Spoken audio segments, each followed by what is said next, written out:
Welcome to Goalline FC, and today we look at all three stages of Cristiano Ronaldo's career and how he went from a footballing superstar to a forgotten great in 1 year. Elite football is usually a tale of scintillating highs and drowning lows. Most athletes go through three career phases: prospect, prime, veteran. Cristiano Ronaldo's story isn't any different, moving from the depths of Madeira to the pinnacle of stardom. Ronaldo has seen it all. The numbers don't lie for Cristiano, but if you watch football based on the reports you hear today, it becomes difficult to believe he is possibly the most impressive physical athlete of all time. Before we continue, be sure to subscribe to our channel and ring the bell for our latest videos. From Madeira to Manchester. Cristiano Ronaldo never had it easy growing up. Growing up in the slums of Madeira, Portugal, daily meals were hard to come by for little Cristiano. Even before he was born, his mother considered aborting his pregnancy as she feared she wouldn't be able to take care of little Cristiano. Thankfully she didn't, and the legend of Cristiano was born in 1985. While Cristiano lacked most of the essentials most children got, he had glowing feet. Blessed with talent beyond comprehension, Cristiano had the skills to take him to world stardom, and he immediately put it to great use. As a 7-year-old, Ronaldo played for a local club, Adoria. He would later transfer to Club Desportivo Nacional of Madeira and then to Sporting Lisbon. It was in Lisbon that Ronaldo's football story would take off fully, but not before he hit his first hurdle. At 15, Cristiano was diagnosed with a heart condition that needed surgery. He would fully recover and continue chasing his dreams.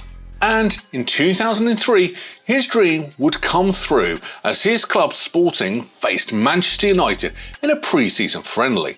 In the depth of the brand new Jose Alvarez Stadium, Cristiano would write his name in history for life. Before the game, Ferguson famously said, "Oh lads, one more thing. They have a talented young winger, look out for him, okay? He's strong and agile, and he's quite good."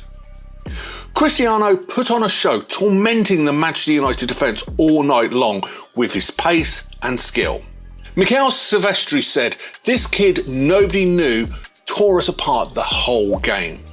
No one could get near him. He was amazing.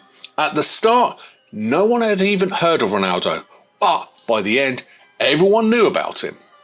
And in a matter of days, Cristiano was transferred to Manchester United to the mainstream. The gawky 18-year-old Portuguese with teeth braces was on his way to the biggest club in the world. The making of a superstar. In his early days at Manchester United, Cristiano Ronaldo showed great pace and skill, but lacked a cutting edge in front of goal. He could do everything but put the finishing touch for goals and assists. Luckily, he was in the best place to harness his potential as a prospect, and Sir Alex Ferguson put in all the work to make him a better player. Ferguson's work with Ronaldo soon started paying dividends. In the 2007-2008 season, Ronaldo won his first of 5 Ballon d'Ors and the European Golden Shoe with 42 goals. Ronaldo was the highest goal scorer in the English Premier League and won the Champions League with Manchester United. Ronaldo had finally arrived on the world stage. In 2009, Ronaldo moved to Real Madrid for a record transfer fee, taking the next step in his historic career. In Real Madrid, Ronaldo scored 450 goals in 438 games for the club, becoming the highest goal scorer in Real Madrid's history. At Real Madrid, Ronaldo won the Ballon d'Or and the Champions League 4 times. Ronaldo was also an important player in a historic 3-peat Champions League triumph, becoming the all-time leading Champions League scorer. While his time at Real Madrid blossomed with records, one injury would stand out. In 2014, Cristiano Ronaldo was diagnosed with a degenerative knee injury. This injury meant his knee would get worse no matter what. Ronaldo would continue to play at the top of his game, but it meant even the great Cristiano Ronaldo would slow down at some point. Ronaldo left Madrid in 2019 for Juventus in search of a new challenge. In his press interview, Ronaldo famously said, "When they hit 32, 33, 34, they are finished. I am not." And he proved himself right once again, scoring over 100 goals for the club in 3 seasons. Between the ages of 32 to 36, Cristiano's performed at an astonishing level that no one's ever performed. After turning 30, Ronaldo scored over 300 goals and won the Ballon d'Or a handful of times. Ronaldo left Juventus in the summer of 2021 in a fairy tale return to Manchester United. While this seemed like the best way to end his supreme career, it is a move Ronaldo would regret a year later. Fairy tale return to horror show. All his career, Ronaldo was bent on proving the media outlets wrong. He had an enigmatic ability to find logic and prove the doubters wrong. So there was no doubt he would perform in Manchester United. On the surface, Ronaldo's return was the perfect move for him. He was in the twilight of his career. He had conquered football in 4 clubs, and Manchester United had finished second the season before he joined. But beneath all the glory, Manchester United had never really improved since 2008. In Ronaldo's words, nothing has changed. It would be the first bump in a cycle of painful events for him. Ronaldo's time at Manchester United started in the best way possible with a brace against Newcastle United. While Ronaldo had a successful first season, finishing with 24 goals in the season, there were cracks at the club and in Ronaldo's life that lead him towards an infamous time at the club. Ronaldo's return season at the club was a complete train wreck. He couldn't stop watching as his time at Manchester United derailed after a spectacular start. They lost the most games in their history. They conceded the most goals, and worryingly, they never looked like a team and seemed to play against each other sometimes.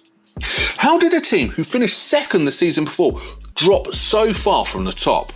And then the questions began to creep in. How Ronaldo made Manchester United worse? Adding to this deflating feeling was the loss of Ronaldo's child. In his own words, it was the worst moment of his life. The legendary forward was in a psychological pretzel even he couldn't get out of. After an abysmal season, Manchester United recruited Erik ten Hag to a starring role in their rebuild.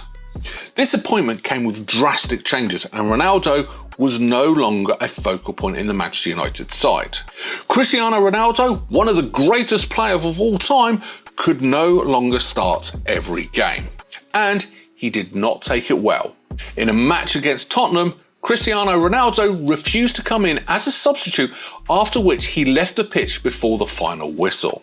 Ten Hag would make Ronaldo captain in the next game, and it would seem like they'd settled, but no one would expect what came next. Ronaldo became absent from the club's games. He released an infamous interview with Piers Morgan.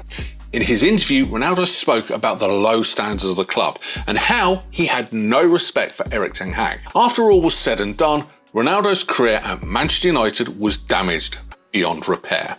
His contract with the club was terminated, leaving a sour taste in everyone's mouth. His World Cup campaign didn't get better either. In what was most likely his last World Cup match, Ronaldo left the pitch in tears, unsure of what the future held for him and his next move. In the end, Ronaldo settled for a move to Al Nassr in Saudi Arabia. Ronaldo's transfer gave more questions than answers. Just how hard did Ronaldo fall from his pedestal in 2 years? After the curtains closed and the show was over, the Cristiano story was filled with scintillating highs and dramatic lows, and proved once again that the football cycle must be followed. When it comes to the legendary career of Cristiano Ronaldo, his imprint of skill, bulletproof confidence and hard work is undeniable. Although both physical and psychological factors have contributed to his current state of form, Cristiano Ronaldo's legacy is solidified as one of the greatest of all time. In our opinion, no matter what the future holds for his CR7, the legendary career of CR7 should be celebrated. He has more than paid his dues and deserves some slacks in the final stage of his career. Did you enjoy this video? How does Ronaldo rank in your all-time list? Let us know in the comment section below, and make sure to like, give us a recommendation on what videos you'd like to see next, and subscribe to keep an eye out for our latest videos. Until next time.